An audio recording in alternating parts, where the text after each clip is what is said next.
uPastor lo obechaza amaphupho akuvanga umusake nezibusiso inamba ke uyisenza ngokuyimember so ngo9 yak5 number makuphela ongu-WhatsApp yangifonela from Monday to Friday kuphela anganathi ngicosana sanibona uphupha ke bekuphonsa ngegundwane elifile kushoni uphuphe ke bemshaya ngegundwane bemjijela ngegundwane.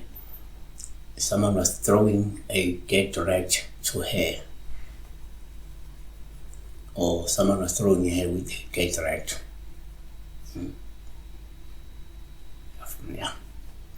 One, so ngokujwayelekile uma ngenzeka uphupha umuntu ekushaya kuba uPaul uma ekushaya ngegundwane elifile ngoba lokho kuyasho ukuthi ngenzeka usuyakhonjisa ukuthi lo muntu kumele umqaphele ngoba mumbi futhi akugadla ukuphonsa ngethunzi elimnyama.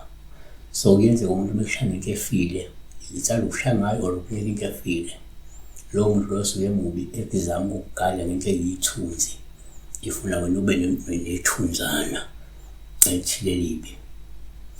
uLeviticus 11:40 nothwala isidumbu saso makahlanze izingubo zakhe abe ngongcolile kuze kuhlwe.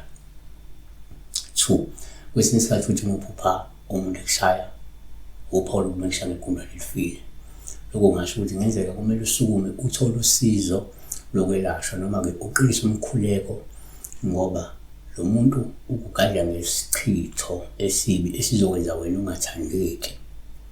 Yabona Leviticus 11:24 iyakungcoliswa yilezi zilwane bonke abathinta izidumbu zazo bayokuba ngabangcolile kuze uhlwe. So siyabona besibheka la if umuntu okushaya ngento efile ngaba ukushaya ngekati elifile ukushaya ngegundwane elifile ukushaya ngento efile ukushaya noma ngane efile